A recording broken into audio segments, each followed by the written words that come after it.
കേരള വഖഫ് board കേസിൽ Shone George supreme കോടതിയിൽ തടസ്സ ഹർജി ഫയൽ ചെയ്തു. ഹൈക്കോടതിയിലെ ഹർജിക്കാരനായ സ്റ്റാലിൻ ദേവനും സുപ്രീം കോടതിയിൽ ഹർജി ഫയൽ ചെയ്തിട്ടുണ്ട്. പി ബാലഗോപാലാണ് വിവരങ്ങളുമായി. ബാലുവിന് ഇപ്പോൾ വഖഫ് ബോർഡുമായി ബന്ധപ്പെട്ട കാര്യങ്ങൾ ഹൈക്കോടതിയുടെ ഇടപെടൽ വന്ന പശ്ചാത്തലത്തിൽ സുപ്രീം കോടതിയിൽ നിന്നാണല്ലോ അന്തിമൊരു തീർപ്പ് ഉണ്ടാകേണ്ടത്. എന്നായിരിക്കും ഇനി ഇതിന്റെ തുടർ നടപടികളൊക്കെ ഉണ്ടാവുക? രതീഷ്, സുപ്രീം കോടതി തിങ്കളാഴ്ചയോ ചൊവ്വാഴ്ചയോ ഈ കേരള വഖഫ് ബോർഡ് കേസ് പരിഗണിക്കുമെന്നാണ് ഇന്നലെ ചീഫ് ജസ്റ്റിസ് സൂര്യകാന്ത് വ്യക്തമാക്കിയിരിക്കുന്നത്. ഇന്ന് ഇതുവരെയും ഈ പരിഗണിക്കുന്ന തീയതി സംബന്ധിച്ചുള്ള ഒരു തീരുമാനം സുപ്രീം കോടതിയിൽ നിന്നുണ്ടായിട്ടില്ല. പക്ഷേ തിങ്കളാഴ്ചയോ ചൊവ്വാഴ്ചയോ ഈ കേസ് സുപ്രീം കോടതി പരിഗണിക്കും എന്ന കാര്യത്തിൽ യാതൊരു സംശയവുമില്ല. ഇതിനിടയിലാണ് BJP നേതാവും കേരള ഹൈക്കോടതിയിലെ ഹർജിക്കാരനുമായ ഷോൺ ജോർജ് സുപ്രീം കോടതിയെ സമീപിച്ചിരിക്കുന്നത്.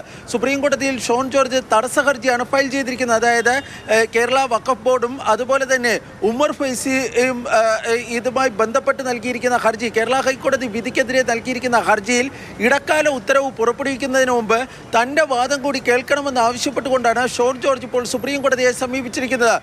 ഷോൺ ജോർജിന് പുറമെ കേരള ഹൈക്കോടതിയിലെ ഹർജിക്കാരനായ സ്റ്റാലിൻ ദേവനും അതുപോലെ തന്നെ മുനമ്പം ഭൂസമരവുമായി ബന്ധപ്പെട്ട ഒരു സംഘടനയും സുപ്രീം കോടതിയെ സമീപിക്കുവാൻ വേണ്ടി തീരുമാനിക്കുകയും ചെയ്തിട്ടുണ്ട്. സ്റ്റാലിൻ ദേവൻ്റെ തടസ്സ ഹർജി കോടതിയിൽ ഫയൽ ചെയ്തിട്ടുണ്ട്. മുനമ്പം പ്രശ്നവുമായി ബന്ധപ്പെട്ടുള്ള സംഘടനയുടെ തടസ്സ ഹർജി ഇന്ന് സുപ്രീം കോടതിയിൽ ഫയൽ ചെയ്യപ്പെടുമെന്നാണ് ലഭിക്കുന്ന വിവരം.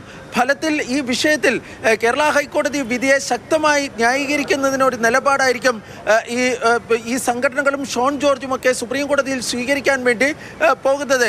ഏറ്റവും പ്രധാനപ്പെട്ട കാര്യം സംസ്ഥാന സർക്കാരിൻ്റെ നിലപാട് എന്തായിരിക്കും എന്നതിനെ സംബന്ധിച്ചാണ്. സംസ്ഥാന സർക്കാരും സുപ്രീം കോടതിയിൽ ഇക്കാര്യത്തിലുള്ള നിലപാട്, കേരള വഖഫ് ബോർഡിൻ്റെ ഈ പ്രവർത്തന നിയന്ത്രണം ഏർപ്പെടുത്തിയ കേരള ഹൈക്കോടതി വിധി സംബന്ധിച്ചുള്ള തങ്ങളുടെ നിലപാട് തിങ്കളാഴ്ചയോ ചൊവ്വാഴ്ചയോ കേസ് പരിഗണിക്കുമ്പോൾ സുപ്രീം കോടതിയെ അറിയിക്കുമെന്നാണ് ലഭിക്കുന്ന വിവരം. ഈ മുസ്ലിങ്ങളല്ല അല്ലാത്തവരെ വഖഫ് ബോർഡിൽ ഉൾക്കൊള്ളിക്കാതെ പുനഃസംഘടിപ്പിച്ച നടപടി അത് ഭരണഘടനാ വിരുദ്ധമാണ്. അതുകൊണ്ട് തന്നെ അത് ഒരു കാരണവശാലും അംഗീകരിക്കരുതെന്ന ആവശ്യമാണ് ഷോൺ ജോർജും അതുപോലെ തന്നെ സ്റ്റാലിൻ ദേവനും ഉൾപ്പെടെയുള്ള ഈ കേസിൽ തടസ്സ ഹർജി ഫയൽ ചെയ്ത കക്ഷികൾ സുപ്രീം കോടതിയിൽ ആവശ്യപ്പെടാൻ വേണ്ടി പോകുന്നത്.